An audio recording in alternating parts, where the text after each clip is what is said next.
सर्वांना नमस्कार. यूजीसी नेटच्या परीक्षेचे जे फॉर्म्स होते ते आत्ताच संपलेले आहेत.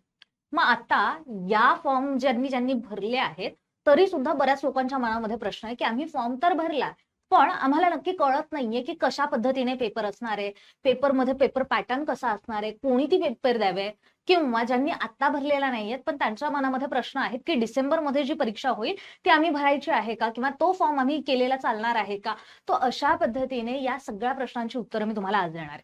आपण यूजीसी नेटची परीक्षा का द्यावी, परीक्षा दिल्यानंतर आपल्याला काय मिळणार आहे, परीक्षा कोणी द्यावी, परीक्षेचे नियम किती आहेत, परीक्षा कशा पद्धतीने होते, किती प्रश्न येतात, नेगेटिव्ह मार्किंग असते का, किती मार्क असतात, कुठले कुठले विषय असतात, या सर्वांवर आपण चर्चा आज जी आहे ती करणार आहोत. ठीक आहे. तो यूजीसी नेटची जी परीक्षा आहे ही परीक्षा दिल्यानंतर काय मिळतं आपल्याला, तर सगळ्यात महत्वाचं म्हणजे सगळ्यात पहिला तीन तीन गोष्टी मिळू शकतात आपल्याला.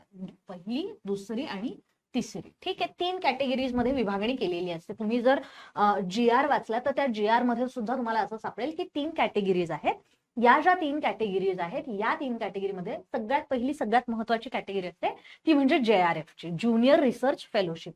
आता JRF ची जी कॅटेगरी आहे, JRF ची कॅटेगरीमध्ये जर तुम्ही क्वालिफाय झाला तर तुम्हाला असिस्टंट प्रोफेसर म्हणजे सहाय्यक प्राध्यापक पण होता येतात आणि तुम्हाला PhD ची प्रवेश जे आहे तो सुद्धा मिळत असतो. दुसरी जी कॅटेगरी आहे, दुसऱ्या कॅटेगरीमध्ये JRF नाही मिळत पण सहाय्यक प्राध्यापक आणि PhD चा प्रवेश मिळतो. आणि तिसरी सगळ्यात शेवटची जी कॅटेगरी आहे त्याच्यामध्ये फक्त PhD जी आहे ती PhD ला प्रवेश तुम्ही करू शकता तिसऱ्या कॅटेगरी थ्रू. ठीक आहे. तर आता याच्यामध्ये पहिली जी कॅटेगरी आहे, पहिली कॅटेगरी आपण थोडीशी बाजूला जर ठेवली, कारण पहिल्या कॅटेगरीचे नियम थोडे कडक आहेत.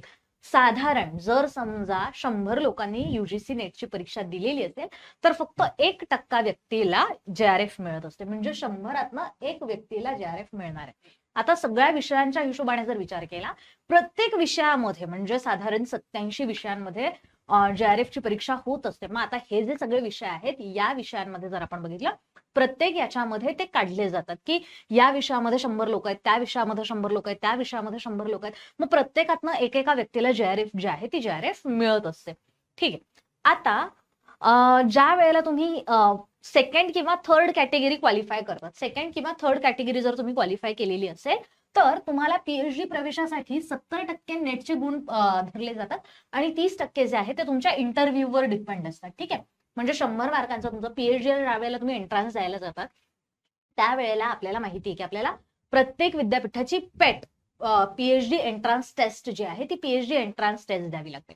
मग ही PhD एंट्रन्स टेस्ट न देता आता आपल्याकडे संपूर्ण भारतामध्ये फक्त नेटवर काम चालणार आहे. नेट जर तुम्ही क्वालिफाय असाल तर तुम्हाला PhD साठी वेगळी एक्झाम द्यायची गरज पडणार नाही, पण मुलाखत मात्र तुम्हाला द्यावी लागणार आहे. मग मुलाखत ज्या वेळेला तुम्ही देताय त्यावेळेला तुमची जर सेकंड किंवा थर्ड कॅटेगरी असेल तर त्या मुलाखतीच्या वेळेला जे 100 गुणांमध्ये तुमचं सगळं विभाजन केलेलं असतं त्यातले 70 गुण हे तुमचे इथले कन्सिडर केले जातात आणि 30 गुण जे आहे ते 30 गुण तुमचे इंटरव्ह्यू मध्ये कन्सिडर केले जातात. ठीक आहे.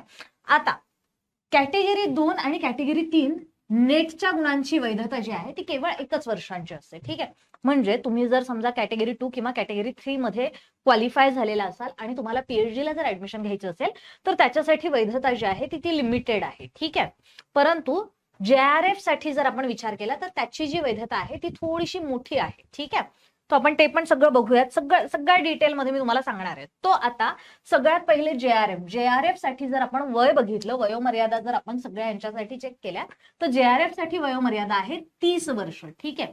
मग आता ही 30 वर्ष कधीची, आता 2026 जून मध्ये 2026 मध्ये एक्झाम जी आहे त्या एक्झाम साठी जर आपण बघितलं तर 1 जून 2026 रोजी त्या व्यक्तीची 30 वर्ष जर पूर्ण झालेली असतील.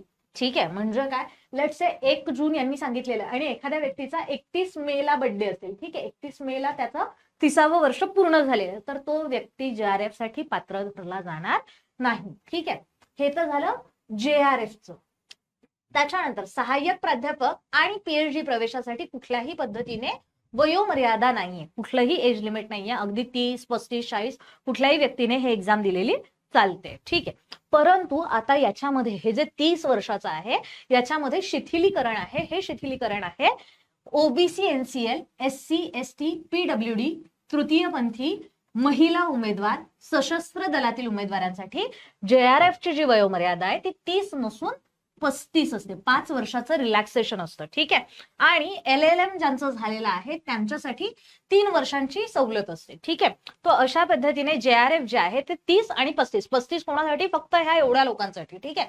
आणि बाकी जनरल मध्ये जे कोणी येतात त्यांना 30 वर्षाची वयोमर्यादा JRF साठी आहे. ठीक आहे. आता पुढचं शैक्षणिक पात्रता. वयोमर्यादा तर आपण बघितली, पण मग शैक्षणिक पात्रता काय? काहीतरी गुणांना सुद्धा लिमिटेशन असेलच ना. तर मास्टर्स आपलं कम्प्लीट झालेलं पाहिजे किंवा ऍटलिस्ट मास्टर्सला तुम्ही अपियर असले पाहिजे. ठीक आहे. मग मास्टर्स म्हणजे कुठलं? तर तुमचं कुठलंही कुठल्या विषयामध्ये तुम्ही UGC नेटची एक्झाम देणार असाल त्यातलं मास्टर्स तुमचं एकतर कम्प्लीट पाहिजे किंवा तुम्ही अपियर असले पाहिजे. तुमचं फर्स्ट इयर कम्प्लीट झालेलं पाहिजे आणि सेकंड इयरला तुमचं ऍडमिशन असायला हवं. ठीक आहे. जे लोक आता कम्प्लीट करतायत त्यांनी एका वर्षामध्ये त्यांचं कम्प्लीट झालेलं असेल तर त्यांना पात्र धरलं जाईल, अदरवाईज त्यांना पात्र धरलं जाणार नाही. ठीक आहे. तो सगळ्यात महत्वाचं काय, जनरल किंवा EWS कॅटेगरीमध्ये जे लोक आहेत त्यांना मास्टर्स मध्ये 55% मार्क्स असणं आवश्यक आहे. 55% जर तुम्हाला असतील तर आणि तर तुम्ही एलिजिबल असणार आहात, नाही तर तुम्हाला एलिजिबिलिटी नाही. आणि OBC, NCL, SC, ST, PWD, third gender यांच्यासाठी 50% गुणांची आवश्यकता जी आहे ती 50% गुणांची आवश्यकता आहे. ऍज आय सेड सो की जे लोक अपियर्ड आहेत त्यांच्यासाठी काय, तर ज्या वेळेला तुमचा निकाल लागेल तो निकाल लागल्यापासून 2 वर्षांच्या आत तुमची पदवी पूर्ण व्हायला हवी. ठीक आहे. ओके. चल, आता हे झालं. आता परीक्षेचं स्वरूप कसं असतं, तर साधारण 3 तासांचा तुमचा पेपर असतो. एकच पेपर असतो. एका पेपरमध्ये तुमचं पेपर 1 आणि पेपर 2 असे 2 पार्ट केलेले असतात. पेपर 1 मध्ये जर तुम्ही बघितलं तर 50 प्रश्न येतात 100 मार्कांना. ठीक आहे. आणि पेपर 2 मध्ये जर तुम्ही बघितलं तर पेपर 2 मध्ये तुम्हाला 100 प्रश्न येतात 200 मार्कांना. तो एकूण तुम्हाला 300 गुण आहेत. 300 गुणांचा तुमचा पेपर होणार आहे आणि त्याच्यामध्ये तुम्हाला 50 आणि 100 असे 150 प्रश्न असणार आहेत. आता पेपर 1 किंवा पार्ट 1 म्हणूयात आपण त्याला. जो पार्ट 1 आहे त्या पार्ट 1 मध्ये सगळ्यांना सेम असतो. पार्ट 1 चा पेपर तुमचा विषय कुठलाही असो, तुमचं मास्टर्स कुठलाही असो, सर्वांना येणारा पार्ट 1 चा जो सिलेबस आहे तो सिलेबस सेम असणार आहे. फक्त आता 4, 6, 8 दिवस अशी ती परीक्षा चालू असते. लॉंग कट मध्ये परीक्षा असते. मग त्याच्यामध्ये मॉर्निंग शिफ्ट आणि इव्हिनिंग शिफ्ट अशा 2 शिफ्ट असतात. दरवेळेला क्वेश्चन पेपर चेंज होत जाणार आहे. म्हणजे मॉर्निंग शिफ्टला आलेला पेपर तोच इव्हिनिंग शिफ्टला येईल असं नाहीये. पेपर बदलत जाणार, पण सिलेबस जो आहे तो सिलेबस मात्र सर्वांना सारखा असणार आहे. ठीक आहे.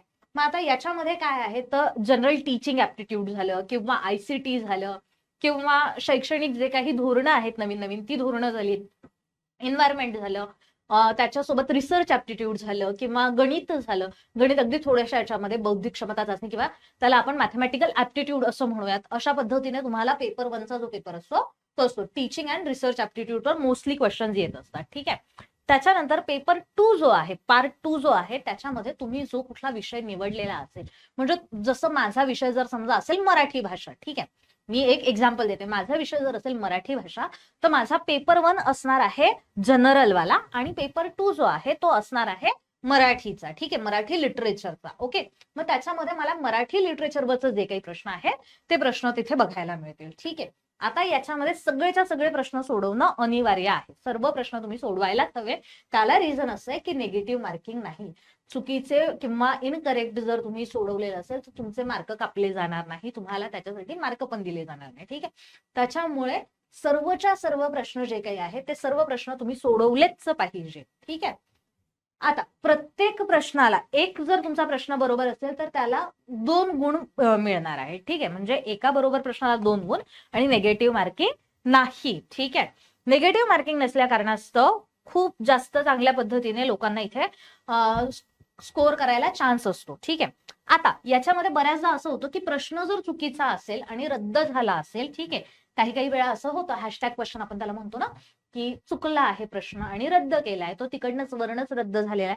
मग अशा वेळेला ज्या उमेदवारांनी प्रश्न सोडवायचा प्रयत्न केलेला असेल, ठीक आहे, त्या उमेदवारांना 2 गुण दिले जातील. फॉर एक्झाम्पल, जर समजा आता एक क्वेश्चन आहे, लेट्स से 10 नंबरचा प्रश्न आहे, तो 10 नंबरचा प्रश्न रद्द करण्यात आलेला आहे. ठीक आहे. पण जर समजा तो मी सोडवलेलाच नसेल तर मला त्याचे 2 मार्क मिळणार नाही. ठीक आहे.